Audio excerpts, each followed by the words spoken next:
Before we get started, we want to thank our sponsors at Inktobo. Inktobo are the folks that bring you the products like Sign Tracker, yay, the tools you need for managing your projects, quoting jobs, and managing all of your assets. Also, Printabo, great for the garment and print industry for project management, asset management, and delivery. Also, Inksoft. Inksoft is, think of Spotify for the sign and print industry. It's amazing. I wish I had this tool when I owned my sign shop, but it's a great way to have an online store for your business and also to help set up online stores for your customers. Very cool. Also, we want to give a little shout out to our friends at Sign Builder Illustrated Magazine. Be sure to check out our standing column in the magazine. We have an article every month. Yes. Okay. So let's dig into this subject, Liz, because I think it's kind of a hard one. It is. We hear this a lot in the Behind the Signs community is, where do I find good people? Yeah. It seems like it's a big struggle with a lot of sign shops. So we want to kind of dig into a few things about this today. And I want to kind of start, though, by just saying these are our own personal experiences with hiring. Obviously, take everything anyone tells you with a grain of salt. You're going to have to figure some stuff out on your own, but we are going to try our best to give you at least the mistakes we learned from and the paths we've learned to pave as we've both developed successful sign companies with great staff. Lots of mistakes, but lots of good people. Lots of good people. Lots of great people. People that I love very much. Making mistakes with people you love is just a little bit better. That's true. That's true. So I think we want to start with the idea of, where to get started. So if you're starting out brand new, let's say you're opening up your, a t-shirt shop, a sign shop, whatever. Maybe you want to go just dive right into the deep end of the pool and open up an electric sign shop. And it's, bless your heart. And it's day one, right? What does that look like? Well, I think for the most part, when you're starting off, you are your best advocate. You're going to tell your story better than anybody else. And so I think it all starts with understanding that your new company, before it's a sign shop, before it's a print shop, before it's anything else, it's a sales organization, right? So you have to go out and get customers. And you might say to yourself, like, hey, look, and I've heard folks say this, well, man, I'm an installer. I like to get out there and get my hands dirty and install the signs. And I'm not a salesperson. You are still responsible for building relationships with your business community. And so you're the person that's going to go out there and your why better than anybody else. And so you also have a passion, right? You're more passionate about your business than anyone ever is going to be. Yep. Unless you own it with somebody. Yep. But you believe in your vision and you believe in your passion more than any person you'll ever train. That's just something you can't train. That's true. And what is your why, right? Maybe you've been working at a sign shop, for the past 5 years or 10 years. And, you've just, not that it's a bad place to work, but you've seen over the years that you've seen ways to do things better. And maybe that particular shop isn't evolving the way that it kind of aligns with your, how you feel about your work, the pride you feel in your work. So you decide you're going to strike out on your own. You've saved some money and you're ready to go. It's that, that, in your heart that you can do better work and you want to bring that work to your community. So you are employee number one. And you're going to be wearing all the hats.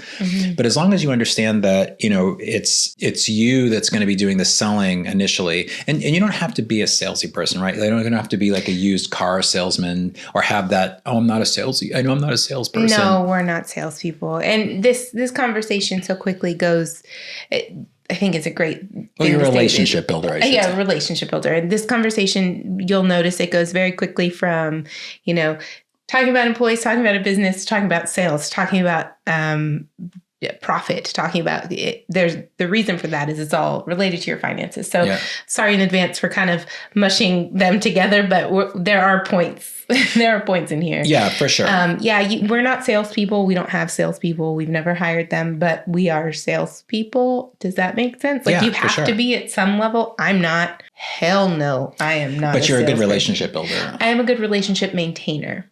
And builder. Yeah. So here you are. You've started a business. Okay, we're there. We've hit there. And you're on the path to get to, let's set a goal, right? So you're on the path to get, to that first point where you're ready to hire an employee. So let's talk about the things that kind of happen before you get to hiring that first employee. Let's say it's the trek to 100,000. You want to do $100,000 a year worth of business. So now you're out there, right? Maybe you get your first set of business cards printed up. Let's go old school there. But you're going out and you're gonna find out where the types of customers that you want to do business with hang out. So maybe it's going to, some mixers with your local chamber of commerce or whatever. But you're going to go out and start building those relationships. And now the first work starts coming in, right? So you're kind of wearing all the hats. You're bringing the work in. You're figuring out how to get the work done. You're figuring out how to get it delivered, how to get it billed, how to collect the money.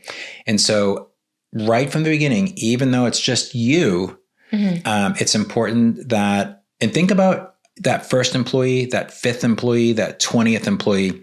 It has to start with you building a system and putting systems in place. Absolutely. And you're not too small. I hear this all the time. Oh, no. I think the best thing we did was, we're small. We're very small. Lean and mean is what we call it. And we, the best thing, Russell brought this to the business more than I did. I worked with a lot of small companies, so I didn't see this as much, but he came from a large scale background, a corporate background.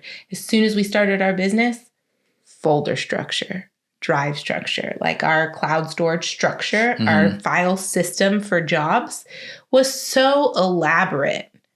But oh my God, I thank him every day for that now, because it's once you do start growing, once those businesses do come in, you have those systems set up in place. Yeah. Same with. It needs to be something that's scalable too. Absolutely. I I'm obviously a big fan of Sign Tracker, as you guys know, but there's other systems out there, and you have to find the one that works, that fits your business the best, and commit to it, because that's going to be the foundation as employees number one hits. And because there's nothing worse than an employee showing up at the office and you don't even have a computer set up for them yet, Also, you're not going to like this, but I'm going to say it. There is not a one size fits all system or software. For us, we use a combination. We use Sign Tracker. It's a big part of our business. I've not found something that really competes with what it does, but we also use Google Drive for our file storage, which is different. We don't use the Sign Tracker file storage system because for us, it's easier to just manage it internally.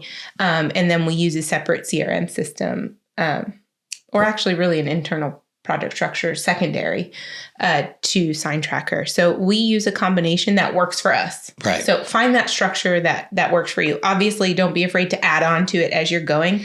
Sign Tracker was our great first step. This is not a sales pitch for Sign Tracker, but it was a great first step for us. Another thing that we did was we set up an employee manual. Super important. And if you go to Behind the Signs, the file section, by the way, there is an employee handbook there. So I think it's important to have these things in place, especially the handbook, because you're going to start kind of defining your culture around that, and your employee handbook will evolve. But if you look at the one that we have on Behind the Signs, it's free. Grab it, completely editable. I would probably talk to an HR person or maybe a lawyer, or just to make sure that it everything that's in there sort of aligns with what your local laws. Not that there's a lot of heavy legal stuff in there, but it's just important to take a look at that and have someone else look at it and make sure you adjust it to what works best for you. If I were to give some advice, I would include your mission, which is one of the first things you should develop when you start a company. Why are you doing what you're doing? Like you're saying, know your why. Yep. Well, your why is your mission. And then also outline your policies and ethics that you want to uphold for the business, and make sure that all of the employees future looking will uphold those same policies and ethics. And I know it seems like a lot. Just thinking about this seems like, oh my God, what are you talking about? I got to go out and sell. I got to figure out how to get these signs done. I got to figure out how to get these signs installed. And you're wanting me to think 6 months out when I hire that first employee. I will say this, like if you've already jumped ship and you're starting your own business, it's a lot of work. You already know that. Yeah. If you haven't jumped ship and you haven't started your own business yet, there is nothing stopping you from building this structure at night on your own time while you still have a steady income from a 9 to 5. Right. And just another way to approach opening up a new business or getting to that point where we have the first employee is don't be afraid. And I think this kind of brings us to the next point, right? Like, don't be afraid to build relationships with wholesale manufacturers and maybe a local install partner to help you with doing the installs.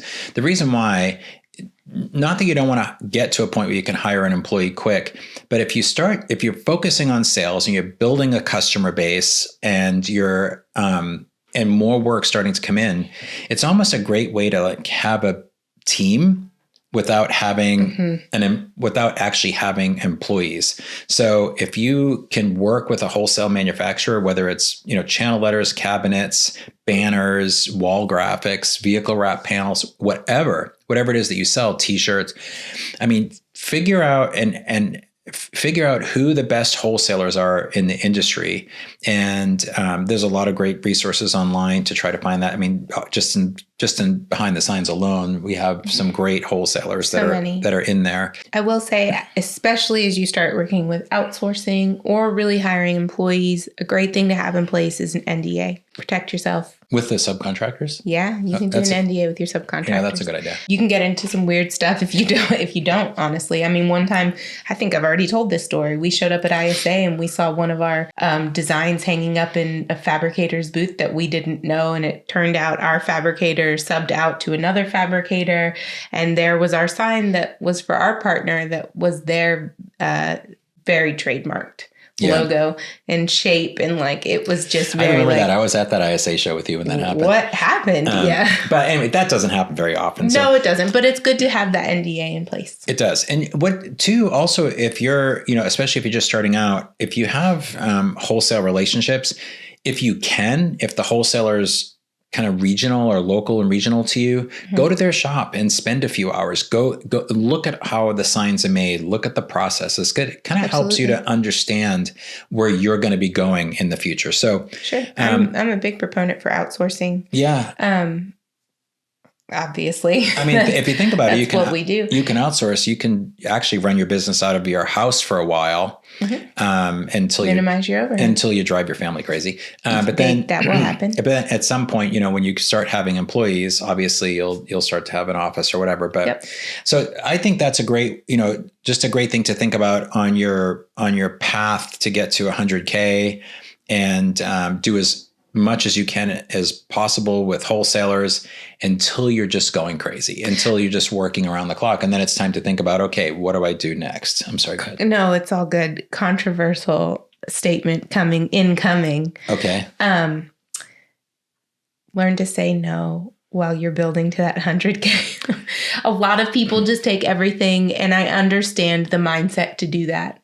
But learn to say no and learn to take the jobs for things that you want to do. Yeah. Make a name for yourself the way you want to. Yep. That's just general business advice. That's good. And here's another thing too, is if you are, working, like say you have a subcontractor that's helping you with design work. You have a subcontractor that's helping you with fabrication, and then another one for installation.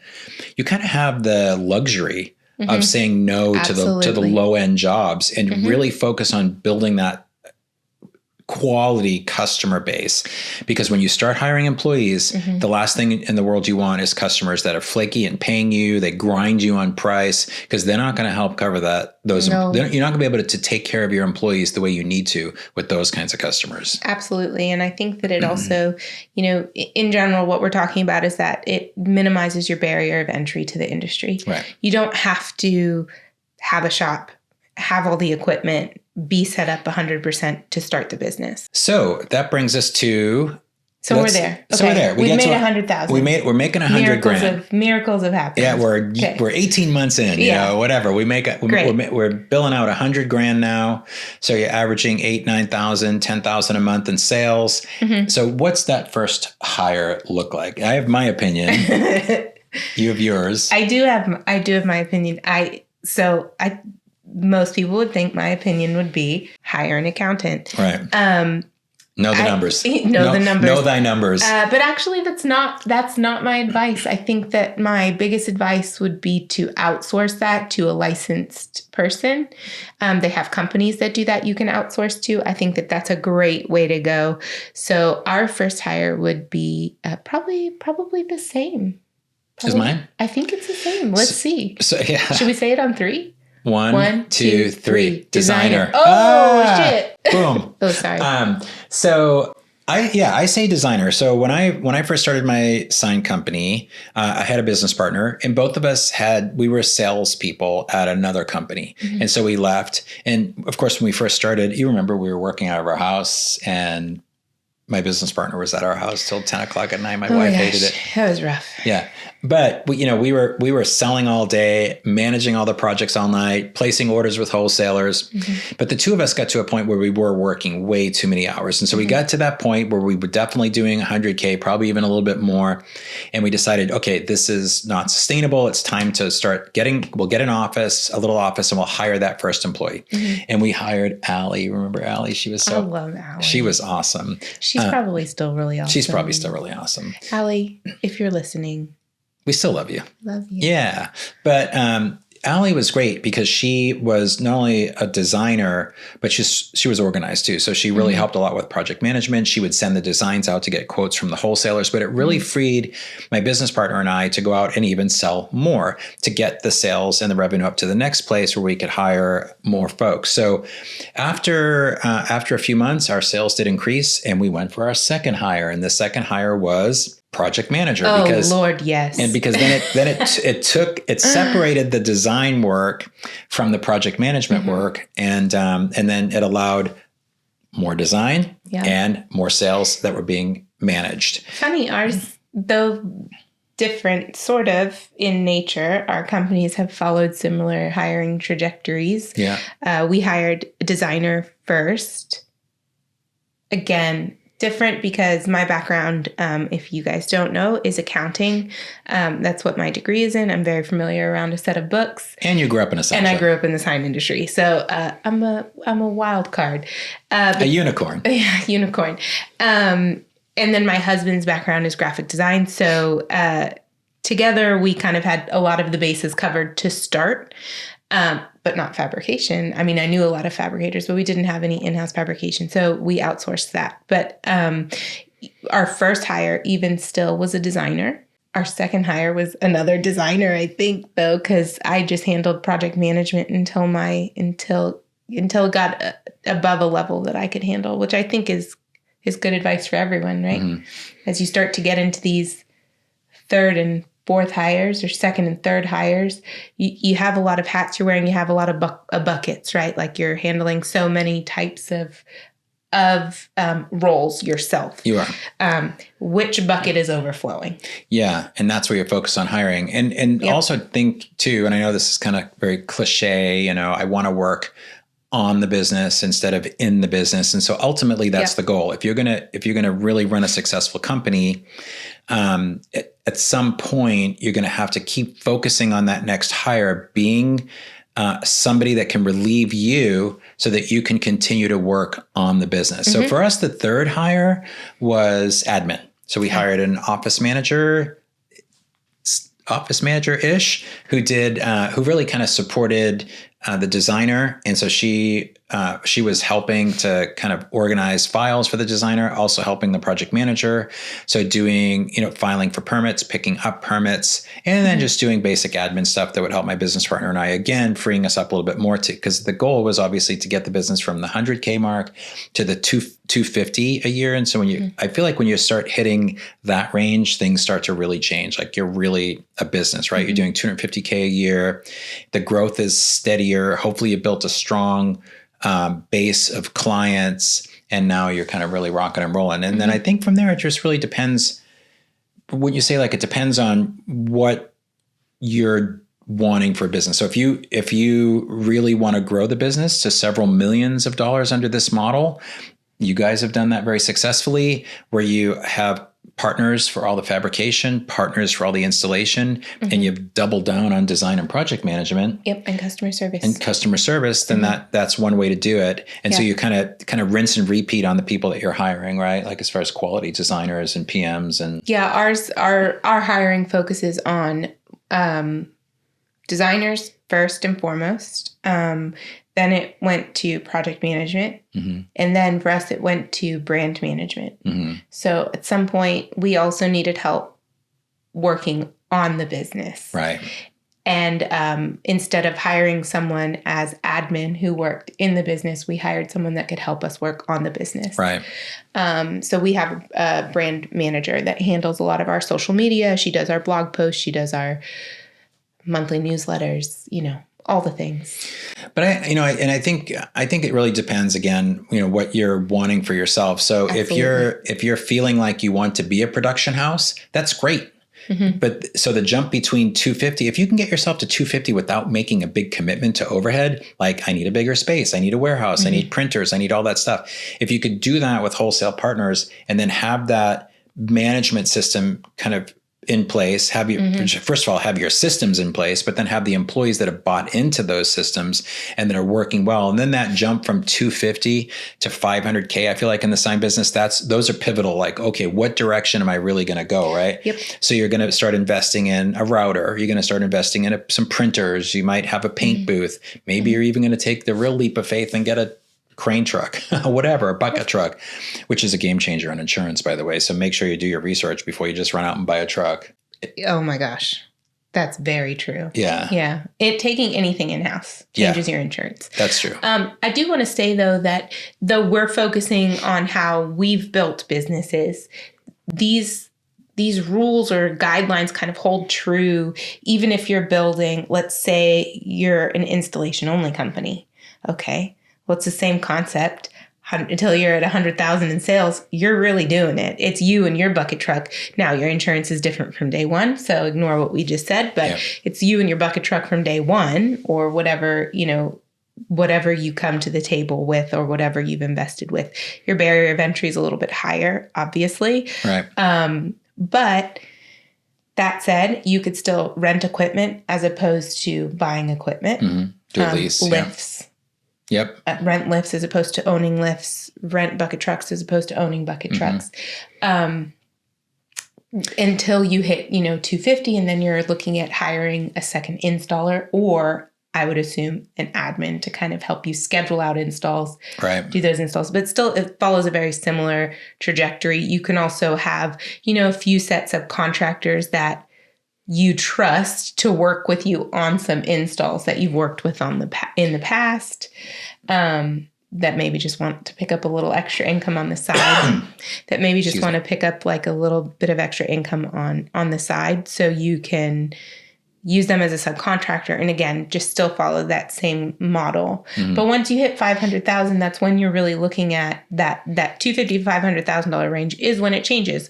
Are you going to become a fabrication shop? Yeah. Are you going to do this in-house? Are you going to be more than install only? Yeah. Are you going to be more than design? Am I going to be a wholesaler? Only? Am I going to be a retailer? Absolutely. I mean, when you hit those levels, that's when you're really starting to think about that. And when you get to 500K in revenue a year, and then you're shooting towards $1 million, that jump between 500K and $1 million actually happens quick. It can happen really quick, because by then you have some momentum going. And you have some trusted relationships that you've built. Right. Mm-hmm. You do. And I mean, even in my company, my first company, SignTech, we did, after 10 years, we were doing close to $1 million a month. Yep. So that was it seems like once we kind of broke that 1 million mark, we started growing almost $1 million a year consistently for 10 years, even a little bit more. So, and I think, and obviously it's fluid, right? So it just really depends on the kind of business you have, right? Depends on the kind of business. And again, it depends on your buckets, right? What buckets are full. Even if you're not managing, if it's not you doing all the work anymore, let's say you have a project manager and her bucket's full. Or their bucket's full. Okay, well, am I going to hire another designer that I'll have to sell more to, make their salary? Or am I going to hire another project manager? And I'm going to have to sell more to make their salary, but then I can split the work. Yeah. And then I can sell more than that. And that's how it grows. Because I have enough project managers to handle the business. Exactly. And that's how it grows. But I would say before, and then from there, again, you guys are going to make decisions. Do I need a router? Do I need a printer? Do I need more cranes? Do I need a bigger building? All that stuff. And you'll deal with all that as you grow and you start building your team. But I think now it's, one thing I would say before we kind of get into finding employees and thinking about hiring employees is, no matter how big you are, think about this model. And I think it could even be more and you could be successful. But for us, we did, because we were always training good, and finding good employees, training them, and we really wanted to keep them. Sometimes the economy is booming and sometimes it's, retracting. And so you need to shrinking. So you need to make sure, like for us, we always sort of kept 100% of our capacity only covered 75% of the work that we sold. So 25% was always going out to wholesalers. Mm-hmm. It was great because we were able to maintain these relationships. And if emergencies, not that there's ever a sign emergency, but if there's they ever... always a sign emergency. Yeah, whatever. It's just not a real emergency. Take it from the old sign dog. There's never really a sign emergency unless it's falling off the building. Signs are not life or death. No. Unless they're falling on somebody. Yeah, unless they're falling on somebody.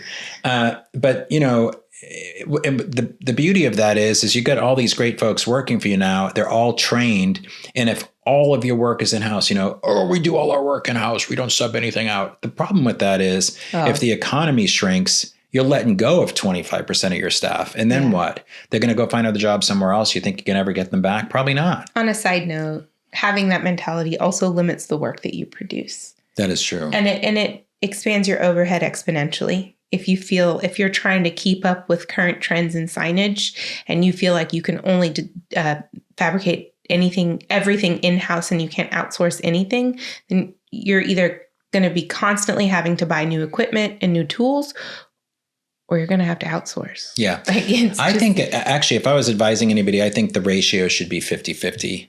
And at this point, because of obviously the tools on the internet and just the ability to... globalization of our economy from the internet. Globalization of the economy, also automation. Mm-hmm. I mean, you're talking about some really high quality products now that you can get from wholesalers. Mm-hmm. And if I was to start a sign shop again, from scratch, I would definitely never do more than 50% of my own work. And actually, if I ever did start my own sign shop again, I would live at the sign shop because most likely my wife would divorce me. So your mom would divorce me. Yeah. No, she wouldn't. She would. Okay. So this is something that I know we usually do a community question. Yes. And we are. It's just that we can't point to only one person for this community question because we've gotten this question over and over. Oh my gosh, so many times. Yeah. Every time. If we get 7 people, we don't get 7 people. If we get 20 people signing up that day to the group, we ask everybody, what's a question you would ask? I would say a good 3 out of the 20 at minimum that day ask this question. Yeah, it comes in almost every day. Oh, every day. So we did pull a couple of them because we like the different ways that people ask the question. So I'm going to give some shout outs here to White Imprints. How do we find good employees? Where do we find good employees? C Signs and Graphics. How do we find trusted employees? 580 Graphics. How do we find experienced employees? JH Signs and Designs. Where do we find employees that are useful? It's my favorite. Yeah. I like that one the best. And then Southwest Signs and Graphics. How do I find quality employees? So the theme is over and over and over again. Where do I find people? So here's I guess Elizabeth and I have some different thoughts on this. But we do. I called you Elizabeth. Liz. That's fine. Elizabeth's good too. Yeah. That is my name. Yeah, it is your name. So for us, we always considered ourselves always hiring. So we were always on the hunt for the next unicorn, right? Like we wanted to find the next best installer, the next best sign painter. And so for us, we were always looking to kind of up the quality of the folks that we had. And the only way, because at the end we had almost 60 employees. And so for the only way to kind of keep that machine going and everyone's, keeping the company staffed is we always were looking for people. And there's one area, and the reason that didn't happen at first, by the way. The reason why is, and I was always, and Elizabeth will tell you, sadly, I was always terrible about firing. Unless it came to me. Yeah, I was very quick to hire, which they say you should be slow to hire, quick to fire. Oh, not me. I was the opposite. I was quick to hire. Come on, you need a job. Oh, come on, we'll give you a job. You're a fixer. And so. But you were very quick to fire me constantly. That's true. You did get fired a few times. You also hired me the next day. Always. Yeah. Why aren't you at work? Yeah. You fired me yesterday. It doesn't count. Okay. No, but I say that because as you're wanting to build a team and you're wanting to find quality employees and that are useful, and then you got to be willing to do your part. So if there's folks that are underperforming and you've given, you have a good system in place, you've given them all the tools to be successful, and they're underperforming, I tended to wait way too long to let those folks go. Mm-hmm. And the problem with that is it completely crushes the morale of the people that believe in the company and that are pushing and doing the good work that you need to be successful. And I think I didn't do a great job in that area. I think I came a little bit better at it towards the end, maybe-ish, but absolutely not. You did not. I was a little bit better at the end of hiring somebody that I knew could do a better job of that than me. I don't disagree completely, right? Like, I understand the concept of always be hiring, and I don't terribly disagree. I think our approach to it is a little bit different.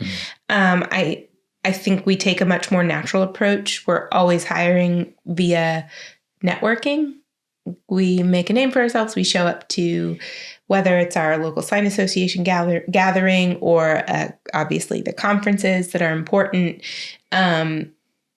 We're constantly putting out stuff on social media. We're constantly putting out blog entries. And so I think for us, it's, building this reputation as a great place to work, which I know is our second point, but that's how we're always hiring. Yeah. So we're always getting resumes sent to us. Sometimes we joke with our team. We're like, better watch out. But it's pretty rare because we don't ever want to create this air of fear for our employees of being like, we're always hiring, like on our website or something. It's more just like, we're here. Don't forget about us. We're here. And people are constantly, like I said, sending resumes into us. Yeah. I mean, we did have job postings on our website, and we did have job postings on industry boards and that sort of stuff. So, I mean, for us, we were always looking for talent, but really as our company grew, you kind of can do less of that if you're building the kind of company that people want to come to work for. So, absolutely. And it's hard. I get it, because it seems like sometimes in the signage industry, the margins aren't that great and you have to do this large volume. But I think it kind of goes back to the beginning days, right? Like if you're taking your time to cultivate the kind of customers that really respect your work, and then you're in turn doing the kind of work that really helps them to reach their goals, you're going to continuously get better and better customers, which gives you the resources to really take good care of your employees. So, if you pay your employees well, you create a culture that is, getting people excited about being, part of your team and helping, maybe they're helping make decisions about the business, whatever, they are excited about being there, then people are going to come to you. So for me, on this one, I think that we just took we've taken a much more natural approach to always be hiring, right? Like for us, it was building, which is our next point, really building a reputation of being a great place to work. Well, how do you do that? Great question. I would love to tell you. For us, it's constantly being on. Well, first of all, we've developed a great culture in our business. We understand that for us, it's really important that our team brings 100% of themselves, which means some of the stuff we don't like. Right? Sometimes it's that they're going through something with their kids, or sometimes they're going through something with their spouse or their health or anything. We make it a safe space for them to come and talk to us, and we are there for them. Yes, we expect them to perform, but we also understand that not everyone, is at their best every day. We have a lot of good benefits in place that we've prioritized as we built this company. So just overall, in that respect, we built a great reputation for our company, but also we put ourselves out there a lot. We're constantly posting on social media. We're constantly sending out, every month we're sending out a newsletter. We update our blog monthly. We show a lot of the behind the scenes for us, which just makes our company look like a fun place to be, a place where people want to be. Well, I think in that you're right. I mean, it does draw people in because I think about I think it goes back, first of all, to your beginning days when it's just you, right? If you're out there building a really good customer base that cares about quality work and wants to work with you, and then you start, one at a time hiring employees based on quality customers, then you're doing good work and you have the resources to take care of your employees, right? Yeah. And look, I know I sometimes in the sign business think, oh man, it's so competitive. How do I pull myself out of, fighting with the cheapest guy in town and still having enough resources to take good care of my employees? And I think it starts with selling and having the right kind of customers. But I think it starts with that, and also waiting for the right time to hire. Yeah, I'm waiting for the right time to hire too. But for us, like we, at our company, and look, we charged what you charge for signs, right? Like our margins might have been a little bit higher because we really worked hard to have quality customers, but that little bit higher, it allowed us to have medical insurance. It allowed us to have paid vacations. It allowed us to have, health savings. And, plus we did big fun events with our company twice a year. We had a big summer party and a big Christmas party and did bonuses. And those, treating your employees well and having them be excited about showing up for work will attract really good employees. They'll come out of the woodwork because they'll want to work for you. That's for sure. And I think on the other note, for always be hiring and building a good reputation for yourself, network. Yeah, for sure. So for us, it's always going to our local sign association shows. It's, going to, for us, local design events, which is a great place for people to go, even in the sign industry. We also make sure that we're going to the bigger sign shows. Oh, yeah. We're putting our feelers out. We're seeing who the big players are, who the strong players are, not company-wise, but people-wise. And we have our name out there. They know our name. We network with them. I'm not saying poach. Don't poach. No poaching. It's just not cool. I get myself in trouble a few times for that. You can get in trouble poaching. Yeah, for sure. You don't want to do that. That's a lot of murky water if you poach. But, don't poach, but put your feelers out in the sense of see who you like. See who, for lack of a better word, vibes well with you and kind of, who you mesh well with. Right. And that way, when there comes a time that they are looking or you're looking, sometimes the universe just lines up how it should. Yeah, exactly. The unicorns will show up. Okay. All right. So what do you think about this next point? I know you might have a little different opinion on this. No. So the company I work for now, we have a referral program, right? So if you refer an employee, if there's a spot that's open and you can bring someone to the table that fills the spot, there is a bonus involved in that. I just want to say, I vehemently disagree with this. You do? Oh, it makes me angry that it exists. I mean, I think I think it can be good, but I do understand why when we talked about it earlier. So let's hear your spiel. Okay. I understand the thought behind it. I understand the concept of referral programs, right? The referral program being, I kind of cut you off, so I'll explain it. Referral program being, if you're an employee, a lot of different companies do different things, but there's an incentive for an employee that you currently have to refer a new employee to your business. I think it can work sometime. The concept behind it is genuine, right? And I think it's a good concept in theory. The problem is, what happens when that employee comes around and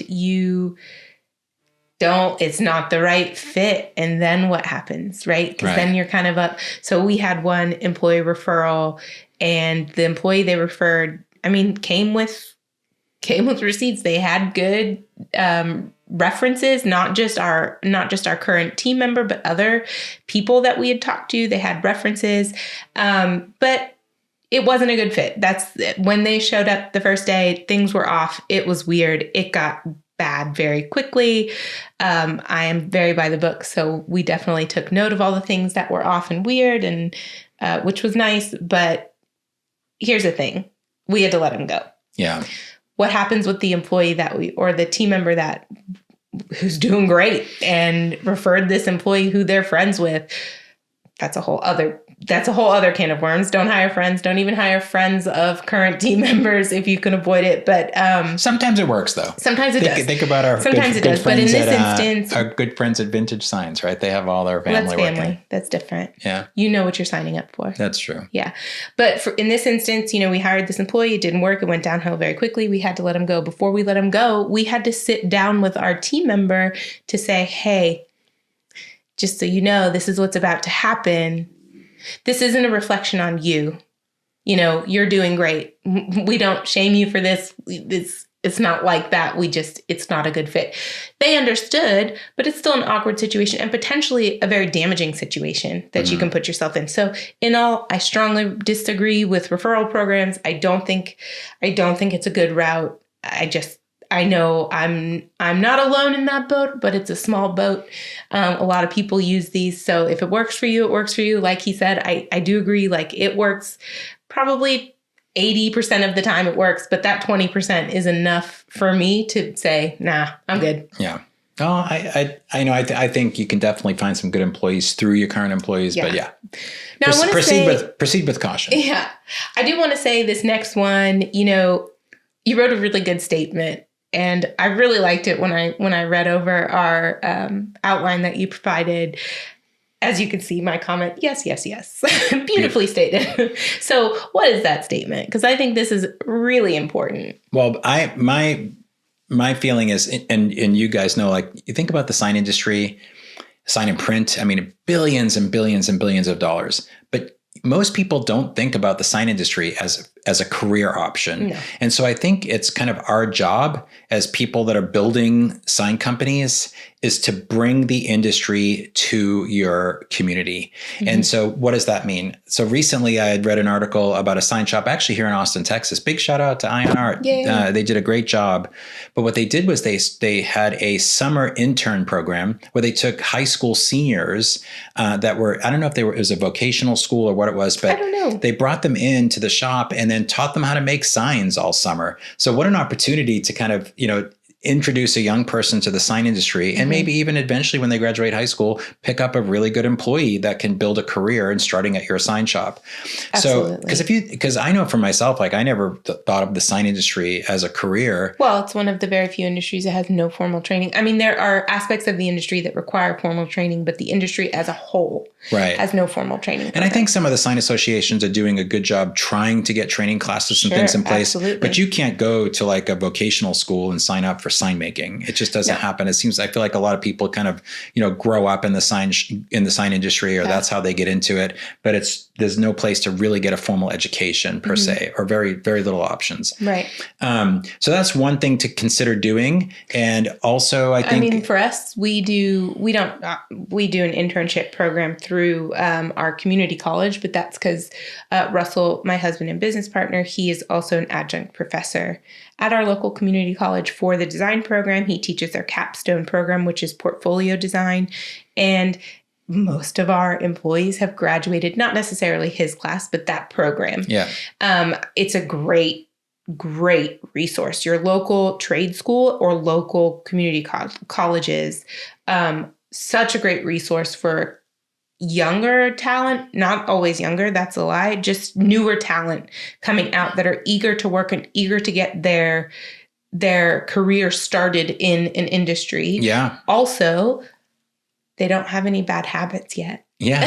So at least not related to the trade or to design or to signs. Right. So you can get them just kind of fresh out of school and train them. Give them all your bad habits. And most community college they'll have, like I participated in one through Liz's husband, Russell, where it was a bunch of designers and they were showing their final portfolio projects. And there was a couple dozen designers and I went and I got to sit down and review portfolios, and I wasn't hiring a designer at that time. So I thought I would just go and talk to each of the designers about the possibility of looking into the sign industry for career. And most of them didn't know anything about the sign industry. No, but since then we've actually Russell helped place 3 of those students into the sign industry. That's awesome. Yeah. Yeah. So I had a great time meeting them. And so most community colleges have job fairs. A lot of community colleges have welding programs, electrical programs. So I think going there. there and participating in those job fairs. So pick up the phone and call these colleges and ask them when their job fairs are. Absolutely. Also, outside of a job fair, a lot of them have an internship portion of their, at least at community college, a portion of their degree requires them to have an internship in that field. Yes, that's great. Because then you can train them, you can really start them younger. I do want to shout out or really just preach no free interns. You should pay your interns if they're working. Yeah, for sure. You should pay them. But still helping them kind of learn the trade. And then you're building a fan group, right? A fan club before they even graduate. Plus you get to test drive. Absolutely. Right? So, and if you might find that there's a couple of them that are just fantastic. And if they have the bandwidth, you can just hire them part-time, as an employee. And then when they graduate, you already have them. So it's great. So I would definitely look for those opportunities. And lastly, I am a veteran. I was in the Marine Corps way back in the day. Hoorah. Yeah. Hoorah. But also there's lots of veterans organizations. You can go to va.org or hiringourheroes.org. So there are a lot of veterans either getting out of the military, or they're retiring from the military. And when I say retiring from the military, I understand that these folks are still in their late 30s, early 40s, so they're still young. Sometimes younger than that. Yeah, younger than that. And they're looking, they're looking for, they're looking for careers, new careers to start. And so I, go to that. If you go to that website, again, it's hiringourheroes.org.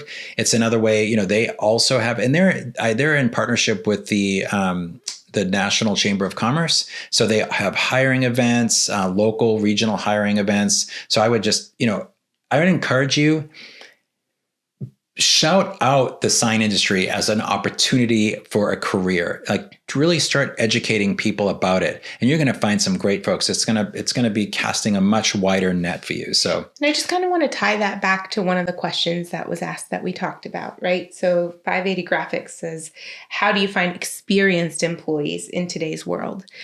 I want to take the word experienced and just focus on people can have experience in other things that help them in this industry. That's true. And not necessarily come from a sign background. My project manager comes from a design background. Before that, she was a PM for a concrete company. Yeah, the concrete company kind of helps with some of the language of the sign industry, but the sign industry is a very teachable industry. It is. And if you get someone who has some foundation education, whether that's in welding or whether that's in electrical work or design or project management, but just not in this industry, just know that this is very trainable. Yes, for sure. I mean, some of our best salespeople were not sign salespeople. The employees that I fired the fastest were the ones that came from the sign industry. And that says a lot because I don't enjoy firing, which isn't 100% true. Sometimes do. Sometimes I do. You're wired. You're wired for it. I am not wired. Most times I don't. Oh, you burnt our building down. It's okay. We can build another one. Yeah, that's when they do something that means I can fire them and not have a guilty conscience. Then I enjoy that. Yeah. Because they're doing damage to my company. That's how I look at that. But anyway, I think that I just want to note, for me, people that have sign industry background typically they bring too many habits that are harder to break than it is to train someone without any of those habits.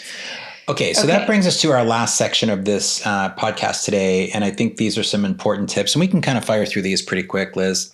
But how to keep employees. And so Plum Signs asked the question, how does an owner train an employee to buy into the company, to feel that sense of loyalty and ownership? So I really liked that question.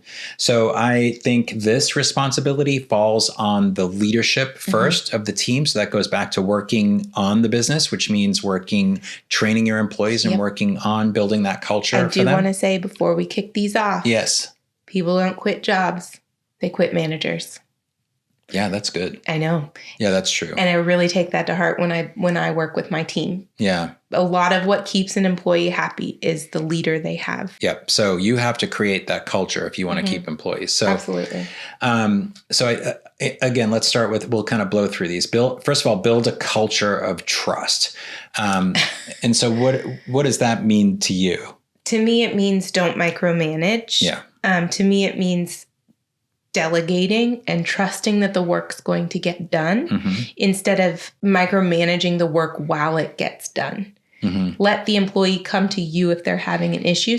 And mistakes will be made. Mistakes will be made. Start with things like, hey, why don't you send me a draft of that just to make sure, just so you feel more comfortable before you send that email. Or, if you have any questions, don't hesitate to reach out, but empower them to come to you with those as opposed to you standing over their shoulder. Right.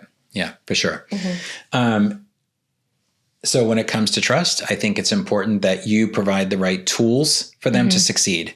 So you can't start trusting your employees unless, if you have an old broken down bucket truck, it's not going to work. They're not going to make it to the job site. It's not going to work. If you don't have a project management system in place, it's not going to work. If you don't have good design tools and CAD tools and all the things that designers need to create whatever they create, it's not going to work. So if in order for them to be trusted and to succeed, you've got to invest in the tools to make sure, and that kind of goes back to outsourcing too.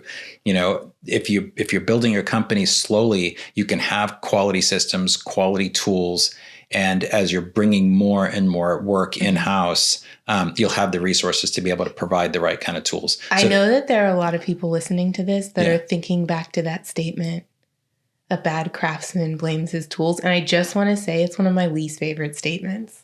It's like, no, sometimes you need to be set up for success. Yeah. Yeah. And then, number 3, recognize their success. So when they do perform well, and especially if they exceed because you've trusted them and they're excited about getting this job done and getting it done right, don't fail to recognize. And recognition could come. Recognition could come like in the form of a surprise cupcake on their desk, but also a little bit of scratch. Yeah, we do a little bit of we do a little bit of both. Yeah, right? We do a badge system, which is so funny. But there are certain things that people in our company can earn. They earn a badge, and then once they have that badge, if they collected all the badges, then they're set up as a candidate for what we call the Golden Zoe Award. So we give out an award every year to a team member who's just gone above and beyond. That Golden Zoe Award comes with an option of 3 prizes. Those prizes vary from a round trip airline ticket for one, anywhere our preferred airline flies. And I think it's like a few extra days of PTO whenever they want it. Or I think one of our last ones was we threw a rodeo clown in and said, or a Studio Zoe tattoo. And oh my gosh, our team member chose the tattoo and I almost died. I never thought they would, but that's loyalty.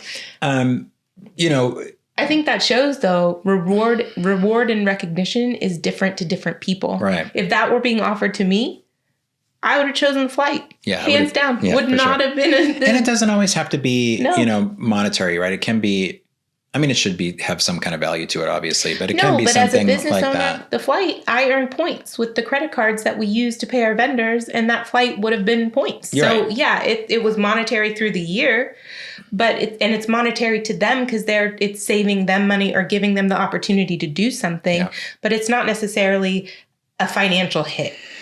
Exactly. And then along with recognition, I think it's also important that you learn as a person that's dealing with employees, so whether you're an owner or a manager or whatever, is to give really healthy feedback because that's opportunity for growth. So, and look, like we said, mistakes are going to be made and employees are, they're going to learn from those mistakes if you give them the healthy feedback that they need. Don't just freak out and scream. And I know at the spur of the moment, sometimes when people make mistakes, especially, when there's so much work going on and you're feeling overloaded anyway, why didn't you do this right? Or whatever. That's not going to help retain employees. So no, absolutely not. And a great way to do that at minimum, like for us, we do an annual review. And on that annual review, we have them write a self-assessment, and then my husband and I write an assessment on their performance. But we also have anonymous peer recognition in areas for improvement. So we give every team member, they are required to give us feedback on the good things that team member has done that year and maybe some areas of improvement for that team member.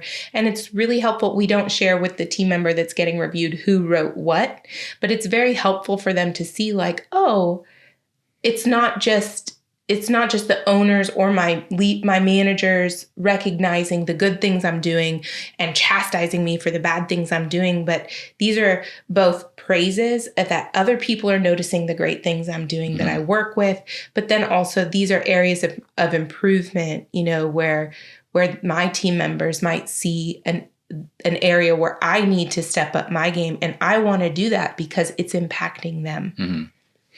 I think another point is involving your team in decisions about the business. Yeah. So, because one thing, Plum Signs asked was, how do I get them to buy into ownership, right?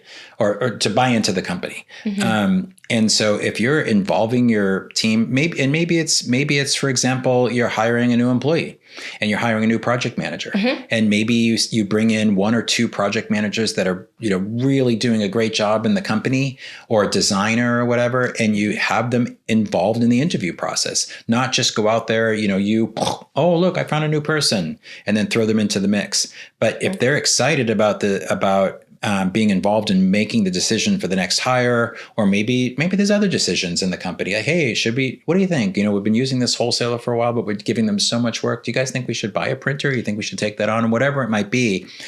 And it's nice too, because there's been times where I've interviewed employees and I felt like, yeah, let's hire them. They're going to be great. Yeah. And I've had my coworkers, my team members say, I don't think they're going to be a good fit with us. Yep. And I went with it, and we ended up passing, and then later on hiring someone great. So if you want your folks to buy into the company and feel that sense of pride and ownership, then, you get to involve them in some of the business decisions too. Yeah. And for us, I think I've learned a lot from you. For all of the people that come and apply at Studio Zoe, we actually have them interview separately we pair off our team members, and they have to do interviews with those pairs. So everyone on our team, every single person on our team has an interview with them after we've already vetted some. And then the candidates that we've picked, everyone has an interview with them, and then they give us feedback. Oh, that's awesome. Good and bad. And we typically end up all agreeing on someone, though, of course, at the end of the day, you are the owner, you get the final decision, but at least giving your team members that involvement and that say so. Another great way for us on that same note is transparency into the business. A lot of employees don't understand what profit is. They don't understand how every decision that's made, every move that's made in a business affects the bottom line, even the triple bottom line, right? So even if it's not affecting your profit, it might be affecting the health of the business in a different way. So we have done in the past a quarterly meeting where we share our profit and our cost of goods sold, and we show our employees that so they know what it is. We show how much we've grown over a quarter, percentage up, percentage down, stuff like that. The next thing is invest in your employees. So I wanted to talk about that for a few minutes. I know we talked a little bit about benefits and vacations and those sorts of things. But also, for us, one thing that we did at our company, and I know this seems like, oh man, how can I do that right now? I'm still so small. Start small, right? You can start small. But we had a lot of folks in the shop, for example, that English was their second language. And so we ended up hiring a student that came in a couple of nights a week, and we held ESL classes. And so our Spanish speaking employees actually learned how to speak English at our shop. And we just felt that was a huge benefit. It didn't cost the company that much. I think we paid the student that came in like $25 a class back then. So for $50 a week, and then we paid for the handouts or whatever. And it really, really helped. And I think of one person in particular that we had, Chris Martinez, that we had working for us. And he started at our shop literally like sweeping floors, didn't speak English, and he took advantage of the classes. And then we gave him a path to growth, right? A path to I guess a career path in the business. He knew that if he worked hard doing this, he would move up to this. And so ultimately, and we also helped our employees at community college here in Austin. They have a great community college system here. And so we did tuition reimbursement if what they were doing actually helped improve what they were doing for work. So for example, he wanted to go to design. He wanted to take design classes.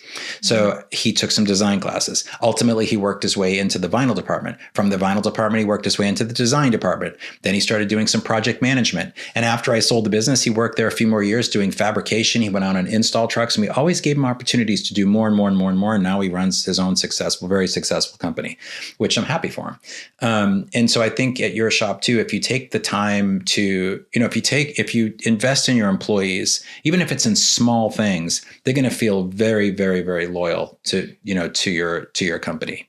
Yep. I agree with that 100%. And then lastly, I'm going to let you roll with this one because I think you're better at this than I am. At least because I've always tended to be a little bit of a workaholic. I am also a workaholic. I am a do as I say and not as I do lady on this, but work-life balance. Yeah. Preach it, enforce it.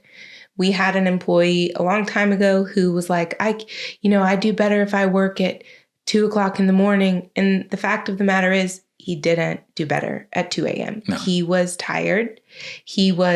It wasn't efficient. He was making mistakes and he was burning himself out. Right.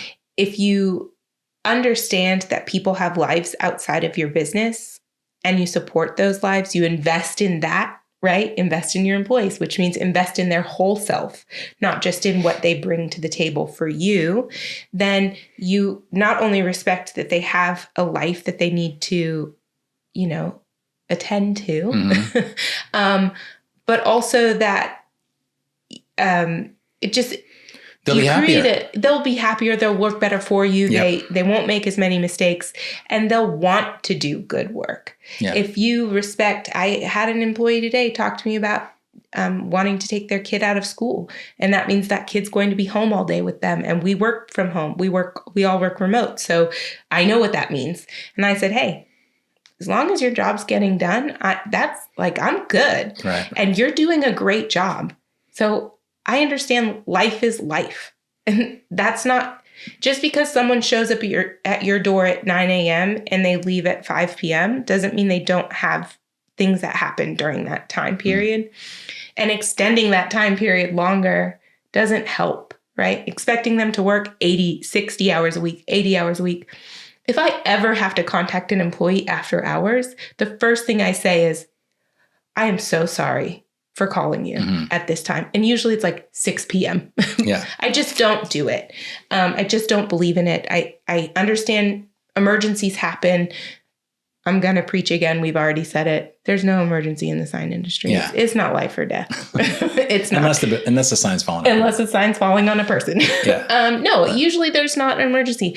Get your work done, line your stuff up, but enjoy your time off. For sure. Have holidays.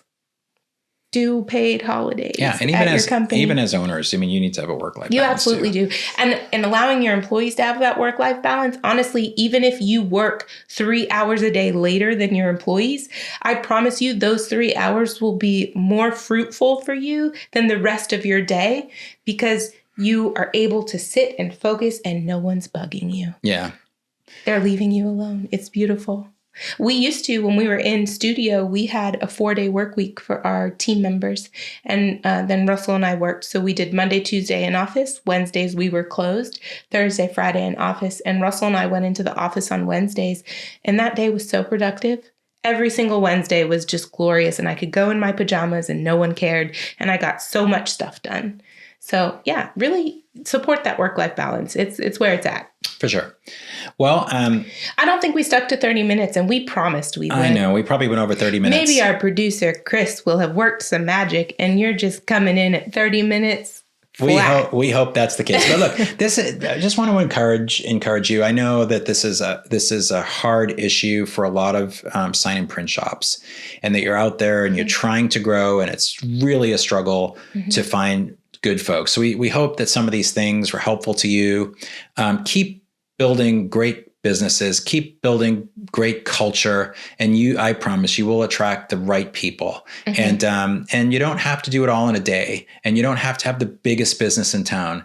Build a business that you can be proud of, that people enjoy coming to work, and that you're having a big impact on your community. So absolutely. Anyway, I think if I have a couple parting words though. Oh, you do? I do. All right. Always gotta have the last word. That's true. I think if I had some parting advice, my biggest lesson I've learned, the biggest mistake I've made in hiring,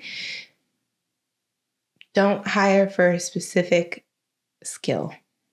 Don't hire don't choose a person because they have the experience in that skill, and that's the reason you're hiring them. Choose the person first. The skills can be taught. So for me, it was a PM, and I hired a PM because they had PM experience, and I had all these other PMs applying or people applying for the PM position, but he had the most experience specific to the sign industry. Clashed with your culture?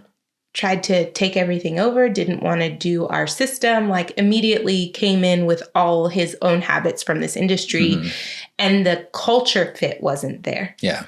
And I think for me, it's don't hire for the skill, hire for the person. It's hard to teach culture. There are certain things that people bring to the table that you can't teach. Right. So.